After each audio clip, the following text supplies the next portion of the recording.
Online classes में आपका हार्दिक स्वागत, अभिनंदन। मैं लक्ष्मीकांत काकड़ा आज हिंदी साहित्य से संबंधित, हिंदी साहित्य के अंतर्गत छंद से संबंधित वीडियो लेके आपके सामने उपस्थित हूँ। जैसा कि आपको पता है कि कोरोना महामारी के कारण बोर्ड की जो परीक्षाएं थी वो स्थगित कर दी गई। अब पुनः 25 तारीख से हिंदी साहित्य का जो पेपर प्रारंभ होने जा रहा है उसके विषय में आज हम 6 नंबर का जो टॉपिक है महत्वपूर्ण, उस टॉपिक के विषय में आज जानकारी प्राप्त करेंगे। और आज का हमारा विषय है छंद।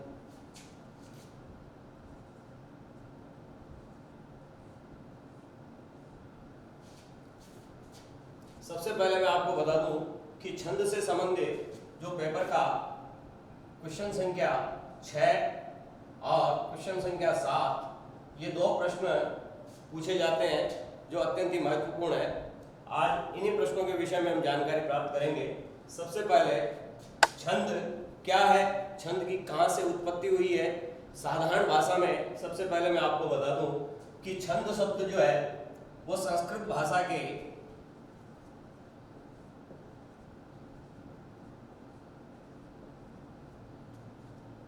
चद से छद और छद से ही छंद शब्द बना है।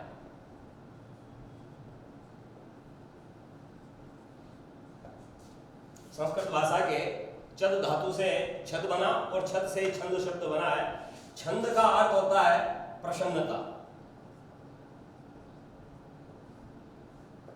अर्थात ऐसी काव्य या पद्य रचना जिसको पढ़ने से पाठक का हृदय अत्यंत ही आनंद से परिपूर्ण हो जाए, पाठक का हृदय प्रसन्नता से परिपूर्ण हो जाए, ऐसी गद्य और काव्य रचना जो है वो छंद कहलाती है।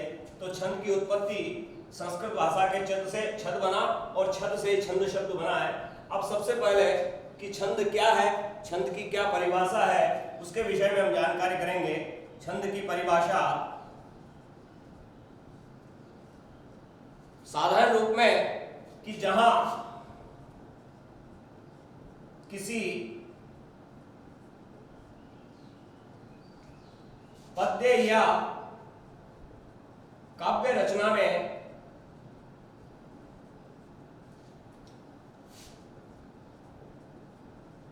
निश्चित मात्राओं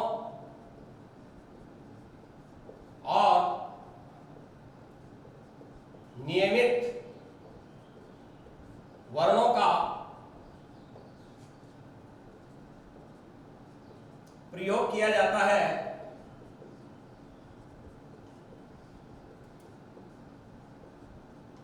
तथा उसमें यथास्थान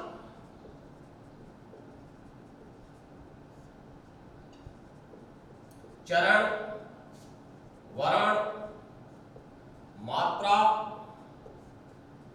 क्रम, यति, गति, तुक एवं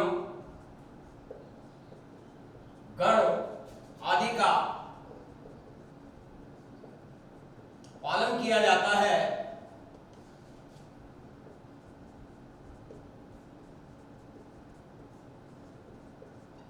वही काव्य और पद्य रचना छंद कहलाती है। जैसा कि सामने परिभाषा आपके लिखी हुई है, साधारण सी परिभाषा है छंद की। छंद को याद करने के लिए सबसे साधारण सी परिभाषा कि जहां किसी पद्य या काव्य रचना में निश्चित मात्राओं और नियमित वर्णों का प्रयोग किया जाता है। मात्राएं निश्चित रहती है, उसमें वर्ण भी जो है वो वर्ण भी नियमित वर्णों का प्रयोग किया जाता है और उसमें यथास्थान चरण, वर्ण, मात्रा, क्रम, यति, गति, तुक एवं गण आदि का पालन किया जाता है। तो ऐसी रचना पद्य रचना छंद कहलाती है। या हम इसकी परिभाषा ऐसे भी दे सकते हैं कि गण, तुक, गति, यति, क्रम, मात्रा, वर्ण, चरण आदि से निर्मित जो काव्य रचना है वही रचना छंद कहलाती है, उसे हम छंद कहते हैं। छंद की साधारण सी परिभाषा। अब आगे नेक्स्ट जो देखते हैं कि छंद के कौन कौन से अंग होते हैं। छंद के कौन कौन से अंग होते हैं, कौन कौन से जो है छंद के भाग होते हैं, उसके विषय में हम जानकारी लेंगे। जैसा कि परिभाषा में हमने पढ़ा है कि चरण, वर्ण, मात्रा, कर्म, यति, गति, तुक और गण से निर्मित जो काव्य रचना है वो छंद कहलाती है। तो छंद के जो अंग होते हैं वो इन्हीं अंगों के विषय में हम जानकारी प्राप्त करेंगे। सबसे पहला अंग होता है चरण। चरण के अभाव में छंद का कोई महत्व नहीं है। चरण जो है वो मुख्य अंग है छंद का। चरण क्या है? चरण वैसे देखा जाए तो चरण 4 होते हैं। छंद के अंतर्गत 4 चरण होते हैं और किसी किसी छंद में 6 चरणों का भी प्रयोग किया जाता है। जैसे छप्पय छंद है, छप्पय छंद के अंतर्गत 6 चरण होते हैं। जैसे कुंडलियां हैं तो कुंडलियों के अंतर्गत भी 6 चरण होते हैं। तो सबसे पहले हम चरण के विषय में चर्चा कर रहे हैं कि चरण क्या है। चरण 4 होते हैं और साथ में प्रत्येक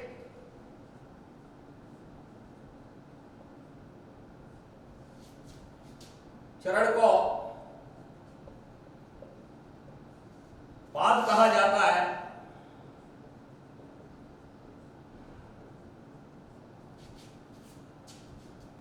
चरण 4 होते हैं और प्रत्येक चरण को पाद कहते हैं। चरण का जो चौथा हिस्सा होता है, चरण का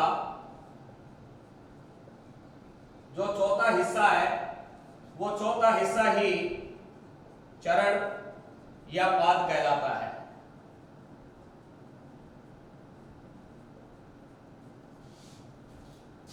चरण का जो चौथा हिस्सा है वो चरण या पाद के नाम से जाना जाता है। तो चरण, ये छंद के अंतर्गत 4 चरण होते हैं और किसी किसी छंद के अंतर्गत जैसे छप्पय छंद है, कुंडलियां हैं, तो उनमें 6 चरण, ये चरणों का प्रयोग किया जाता है। उसके बाद दूसरा भाग हम लेते हैं। चरण के बाद आता है वर्ण। वर्ण क्या है? वर्ण किसे कहते हैं? व्हाट इज वर्ण? वर्ण इज अक्षर। वर्ण अक्षर है। वर्ण कितने प्रकार के होते हैं? वर्ण 2 प्रकार के होते हैं। एक तो होता है ह्रस्व वर्ण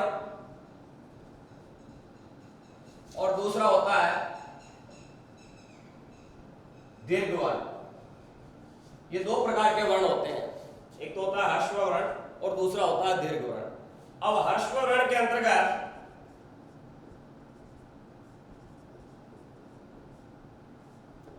ह्रस्व वर्ण क्या है कि जिन स्वरों और व्यंजनों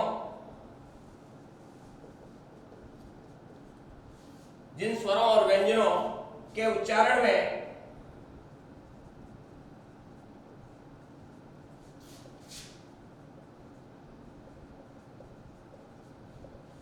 जहां कम समय लगता है उन्हें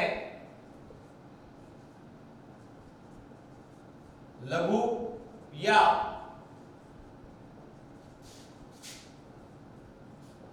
ह्रस्व वर्ण कहते हैं। इनकी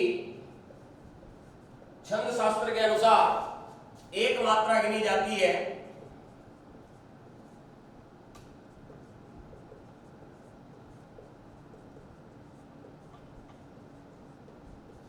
और मात्रा को प्रदर्शित करने के लिए कि मात्रा किस प्रकार से प्रदर्शित की जाती है, इसके लिए सांकेतिक चिन्ह दिया जाता है और वो सांकेतिक चिन्ह है खड़ी पाई।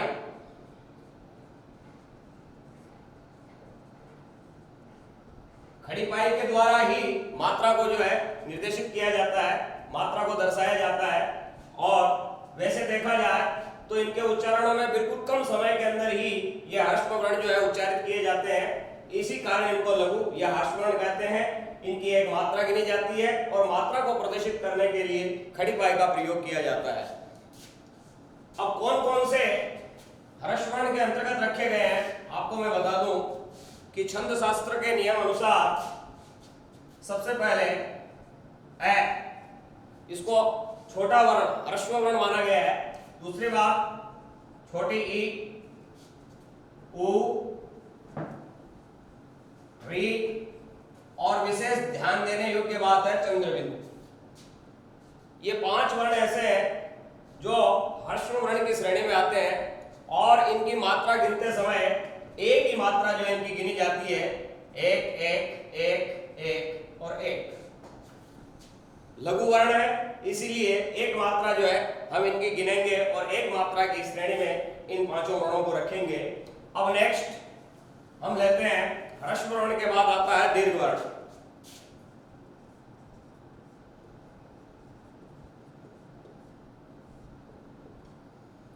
दीर्घ वर्ण की जो परिभाषा है वो ह्रस्व वर्ण से विपरीत है कि जिन स्वरों और व्यंजनों के उच्चारण करने में दूना समय लगता है, समय जब दूना लगता है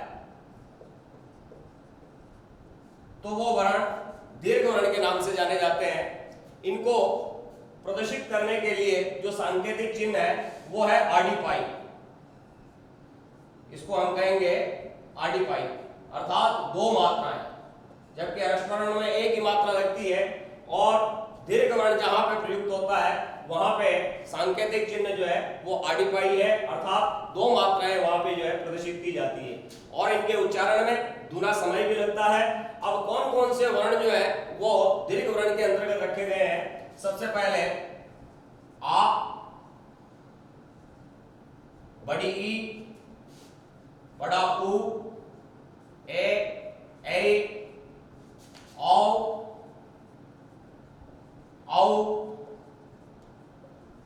अंग और अह। यहां ध्यान देने योग्य बात है कि छंद शास्त्र के नियम के अनुसार अंग और अह को भी दीर्घ वर्ण की श्रेणी में रखा गया है। कभी कभार देखा जाता है कि भूल हो जाती है, कई छात्रों से भी भूल आ जाती है और अंक की एक ही मात्रा को जो है गिन लेते हैं, जिससे मात्रा में जो है पूर्ण रूप से पूरी मात्रा हम दर्शा नहीं पाते हैं। इसीलिए यह ध्यान देने योग्य बात है कि अंग और अह इनको जो है दीर्घ वर्ण के अंतर्गत रखा गया है। अब हम नेक्स्ट लेते हैं दूसरा जो भाग है, इसका हमने पहला चरण पढ़ा, दूसरा वर्ण पढ़ा, तीसरा जो भाग है वो है मात्रा।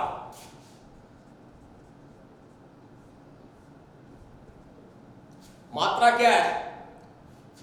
मात्रा इस समय, शॉर्ट में आपको मैं बता दूं कि मात्रा समय को कहते हैं कि जिन स्वरों और व्यंजनों के उच्चारण करने में जो समय लगता है वो समय ही उनकी क्या कहलाती है? मात्रा कहलाती है। तो साधारण रूप में मात्रा का अर्थ हुआ समय, कि स्वरों और व्यंजनों को उच्चारण करने में जो समय लगता है वो समय ही मात्रा कहलाती है। मात्रा दो प्रकार की होती है, एक तो होती है लघु मात्रा और एक होती है दीर्घ मात्रा। मात्रा को दो भागों में बांट दिया गया है, जैसा कि हमने पहले ही पढ़ लिया है कि लघु और दीर्घ दो प्रकार की मात्राएं होती है, लघु और दीर्घ मात्राएं। अब मात्रा के अंतर्गत नेक्स्ट जो भाग है, नेक्स्ट भाग आता है हमारा क्रम। क्रम के अंतर्गत देखा जाए तो छंद क्रमबद्धता से परिपूर्ण होते हैं। ऐसा कोई भी छंद नहीं है जिसका क्रम जो है वो पूर्ण रूप से जो है स्थायी है, अस्थायी हो, अर्थात छंद का जो क्रम होता है वो पूर्ण रूप से स्थायी रहता है और छंद के अंदर पूर्ण रूप से क्रमबद्धता जो है वो बनी हुई रहती है। मात्राओं की क्रमबद्धता, वर्णों की क्रमबद्धता, इसीलिए छंद का एक ये विशेष भाग है जिसको हम कहते हैं क्रम, अर्थात छंद जो है परिपूर्ण होता है और क्रमबद्धता में बंधा हुआ रहता है। अगला भाग लेते हैं हम यति। यति क्या है? यति का अर्थ होता है विराम। यति का अर्थ होता है विराम, विराम का अर्थ होता है ठहरना। अर्थात कि जब हम छंद का उच्चारण करते हैं, छंद के उच्चारण करते समय जिस स्थान पर विराम होता है, छंद का उच्चारण करते समय जिस स्थान पर विराम होता है, कुछ क्षण के लिए रुका जाता है, वो विराम ही छंद की यति कहलाती है। यति का अर्थ होता है विराम, अर्थात छंद को उच्चारण करने के लिए जिस स्थान पर जो है विराम लिया जाता है वो विराम ही छंद की यति कहलाती है। जैसे कि एक उदाहरण के तौर पे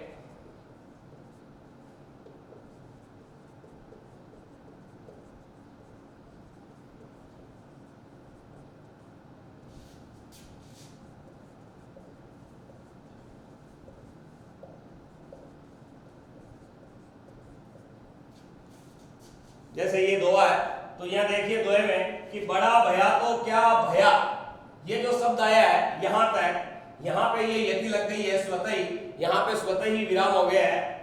बड़ा भया तो क्या भया जैसे पेड़ खजूर, अगली पंक्ति है, तो उससे पहले यहाँ पे हमने जो है यति लगा दिया है, अर्थात कुछ समय के लिए विराम लिया है।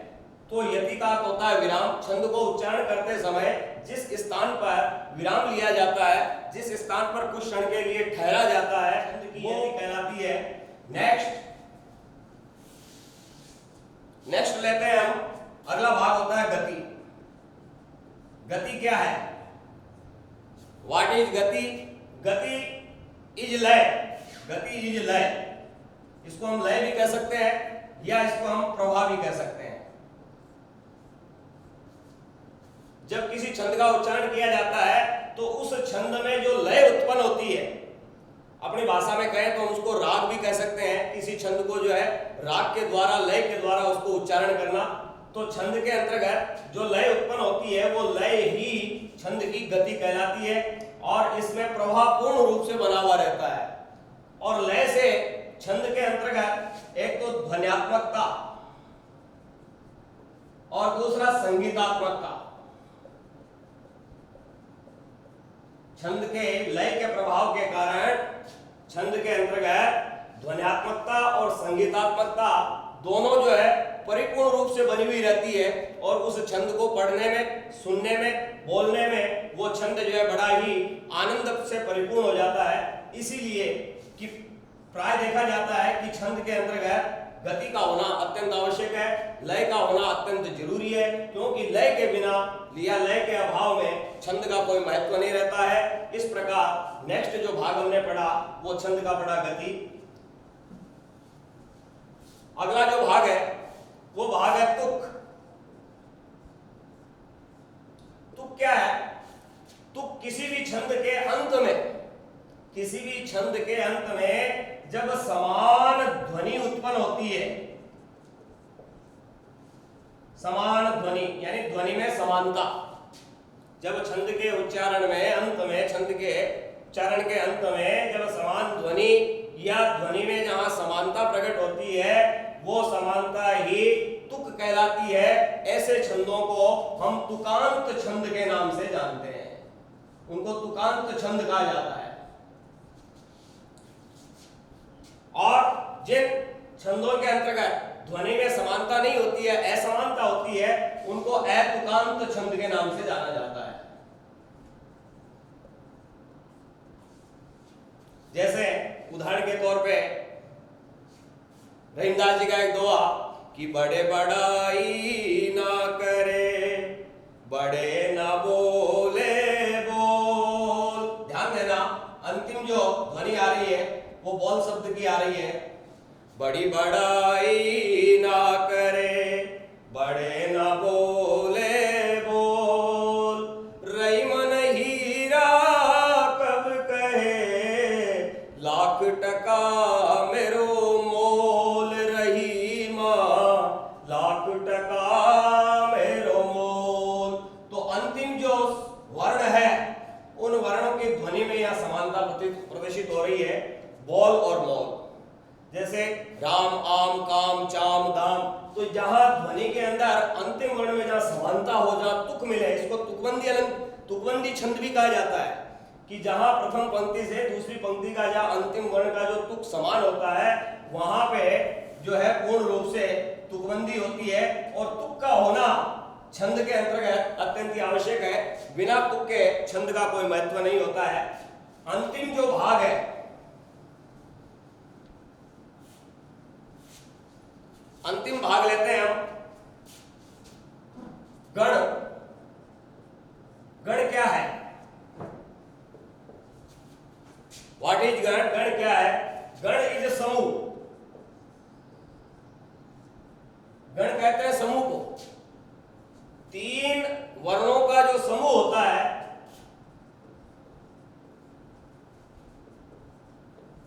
तीन वर्णों का समूह जो होता है वो समूह गण कहलाता है। जैसे भारत, तीन वर्णों का समूह है, तीन वर्ण जो है इसमें प्रयोग किया गया है, जैसे कमल, कमल भी क्या है, कमल भी एक गण है। भारत क्या है, भारत भी एक गण है। तो गण का अर्थ होता है समूह, अर्थात 3 वर्णों का जो समूह होता है वो समूह छंद के अंतर्गत गण के नाम से जाना जाता है। गणों की संख्या कितनी होती है, साधारण रूप में देखा जाए तो ये गण जो है छंद के लिए अत्यंत ही महत्वपूर्ण है। यदि हमें गण की जानकारी प्राप्त नहीं हो पाएगी तो हम किसी भी स्थिति में मात्राओं का और वर्णों का पूर्ण रूप से जो है उनकी गिनती नहीं कर पाएंगे। इसीलिए गण का ज्ञान होना अत्यंत आवश्यक है। गण 8 प्रकार के होते हैं, गणों की संख्या होती है 8। छंद का ये महत्वपूर्ण भाग है, जिस भाग पर पूरा छंद टिका हुआ है। गण 8 प्रकार के होते हैं। अब कौन कौन से होते हैं, इनके नाम याद रखने के लिए एक दशाक्षरी सूत्र का प्रयोग किया जाता है।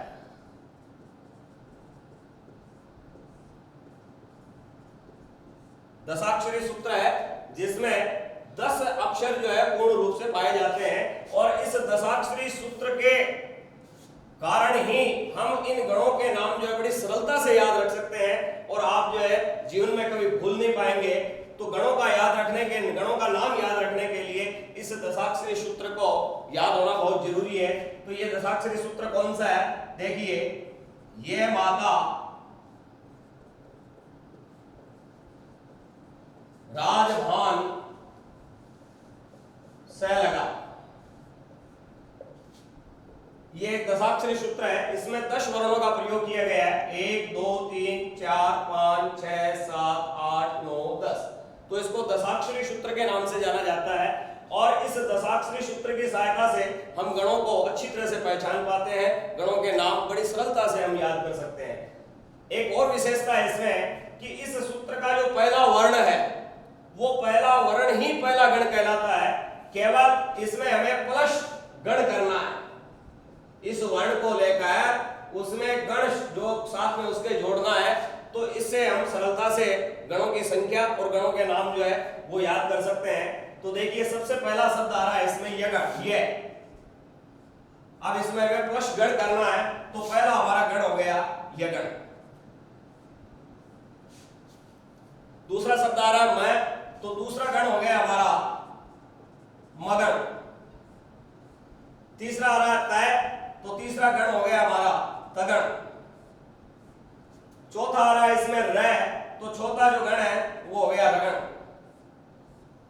पांचवा जो आ रहा है इसमें आ रहा है जय, तो पांचवा जो गण है वो हमारा है जगण। छठा गण देखिए भा शब्द आ रहा है, तो भय को वर्ण हमने लिया तो ये हो गया भगण। भगण के बाद नय आ रहा है तो हो गया नगण, और नय के बाद स आ रहा है तो हमारा हो गया सगण। ये 8 प्रकार के गण होते हैं जो इस सूत्र के आधार पर हम अच्छी तरह से इनको याद कर सकते हैं। इनके नाम हमें याद हो सकते हैं, यगण, मगण, तगण, रगण, जगण, भगण, नगण और सगण। अब प्रायः देखा जाता है कि इनको प्रदर्शित करने के लिए एक सूत्राक्षर होता है कि इनका सूत्राक्षर कौन सा है, कौन से अक्षर से ये गण जो है प्रकट किए जाते हैं, और यगण में कितनी मात्रा लगती है। जैसा कि हमने पहले ही ये जो छंद के हम भाग पढ़ रहे थे उस भाग में हमने एक वर्ण पढ़ा था कि वर्ण 2 प्रकार के होते हैं, ह्रस्व और लघु वर्ण। ह्रस्व की 1 मात्रा और दीर्घ की जो है 2 मात्राएं लगती है, ये अच्छी तरह से हमने पढ़ा था। अब देखिए यगण में कितनी मात्राओं का प्रयोग किया जाता है। तो इसकी मात्राओं की गणना करने के लिए हम जो है इस सूत्र का प्रयोग करेंगे। इस सूत्र को अच्छी तरह से याद रखेंगे कि गण क्या है, गण 3 अक्षरों का एक समूह है, और समूह के आधार पर हम इनकी मात्राओं को जो है प्रदर्शित करेंगे। जैसे यगण शब्द है तो सबसे पहले इस सूत्र में हमने 3 वर्णों का एक समूह बनाया, ये 3 वर्णों का समूह बन गया ये माता। अब ये यगण के अंतर्गत हम मात्रा निकालेंगे। सबसे पहले ये की हो गई 1 मात्रा, लघु मात्रा। मां आ रहा है, मैं से मां बड़ा है इसलिए दीर्घ मात्रा, ता की भी दीर्घ मात्रा। तो कुल यगण के अंतर्गत 5 मात्राएं लगती है, 5 मात्रा। और इसका जो सूत्राक्षर है वो हो गया ये माता। इसका जो सूत्राक्षर बना वो बना ये माता। अब देखिए आप मगण का पुनः हम 3 वर्णों का जो है जोड़ा बनाएंगे, मैं से बनाएंगे, तो ये हो गया मातारा।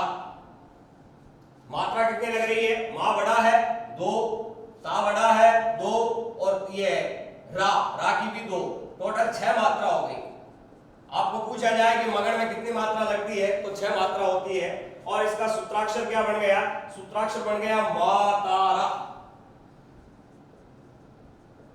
मातारा, ये इसका सूत्राक्षर बना। उसके बाद तगड़, तो तगड़ के अंतर्गत हम यहां से जोड़ा बनाएंगे 3 वर्णों का, तो ये हो गया ताराज। सूत्राक्षर बना ताराज और मात्रा लगी ता की 2, रा की 2 और जय की 1। टोटल 5 मात्रा हो गई।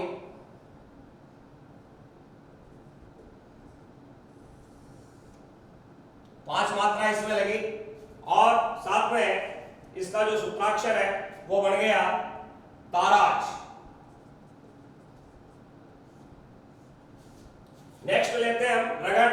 रगड़ का यहां से हमने 3 वर्णों का जोड़ा बनाया, तो ये हो गया राजभा। सूत्राक्षर बना राज, गुरु, लघु और गुरु, इसमें भी 5 मात्रा आती है और इसका सूत्राक्षर हो गया राजभा। नेक्स्ट जगड़। जगड़ के अंतर्गत यहां से हमने 3 जोड़ा बनाया, जैसे सूत्राक्षर बना जबान। सूत्राक्षर बना जबान, मात्रा लगी 1, 2 और 1 बराबर 4 मात्राओं की गणना इसमें की जाती है और सूत्राक्षर हो गया जबान। नेक्स्ट भगड़। भगड़ का हमने 3 वर्णों का यहां से हम जोड़ा बनाएंगे, तो ये हो गया भानस। सूत्राक्षर बना भानस, मात्राओं की यदि गणना करेंगे तो गुरु, लघु और लघु 4 मात्रा लगती है भगड़ में और सूत्राक्षर बनता है भानस। उसके बाद हम नगण की बात करें तो नगण का यहां से हम 3 वर्णों का समूह बनाएंगे। नशल, ये ध्यान रखने योग्य बात है कि नगण में 1 1 1 अर्थात 3 मात्राएं लगती है। 1 1 1 बराबर 3 मात्रा और इसका सूत्राक्षर बना नशल। अब अंतिम गण जो है सगण। सगण का हमने यहां से 3 वर्णों का समूह बनाया, सलगा, सलगा और इसका सूत्राक्षर बन गया सलगा और मात्राओं की यदि गणना करेंगे तो स की 1 लघु मात्रा, ल की लघु मात्रा और गा की गुरु मात्रा। 4 मात्राएं इसमें लगती है और सूत्राक्षर बनता है सलगा। तो इस प्रकार से गणों की संख्या 8 होती है और 8 गणों की मात्राओं को इस दशाक्षरी सूत्र के द्वारा प्रदर्शित किया जाता है, जो अत्यंत ही सरल है और बड़ी सरलता से हम जो है पूर्ण रूप से ये जो गण है ये आपके छंद वार्णिक जो छंद है आप पढ़ोगे उसमें वंशस्थ छंद, उस वंशस्थ छंद के अंतर्गत इन गणों का अधिक महत्व है। इन गणों के द्वारा ही जो है हम वर्णों की जो है संख्या परिपूर्ण कर सकते हैं, उनको गिन सकते हैं। इसके अभाव में हम किसी भी प्रकार से उस छंद को सरलता से हल नहीं कर पाते हैं। धन्यवाद। आज हमने गण की उत्पत्ति, गण की परिभाषा और गण के जो अंग हैं उनके विषय में जानकारी प्राप्त करी। अब नेक्स्ट वीडियो में हम पढ़ेंगे कि छंद के प्रकार। मैं आपको बता दूं कि 12वीं क्लास 10th या 12th क्लास के अंतर्गत जो कोर्स में जो छंद है वो छंद 4 तो हमें पढ़ने हैं सममात्रिक छंद में, जो आपके परीक्षा में उपयोगी है सममात्रिक छंद। इसके अंतर्गत हम पढ़ेंगे पहला छंद गीतिका, दूसरा छंद हम पढ़ेंगे हरिगीतिका और तीसरा छंद जो है वो पढ़ेंगे हम छप्पय और चौथा छंद पढ़ेंगे कुंडलियां। ये मात्रिक छंद के अंतर्गत जो आपके कोर्स में दिए गए हैं ये 4 ही छंद है और ये टॉपिक जो है ये 6 अंक का है। तो अगला नेक्स्ट जो टॉपिक है आगे के वीडियो में हम पढ़ेंगे छंद के प्रकार। धन्यवाद।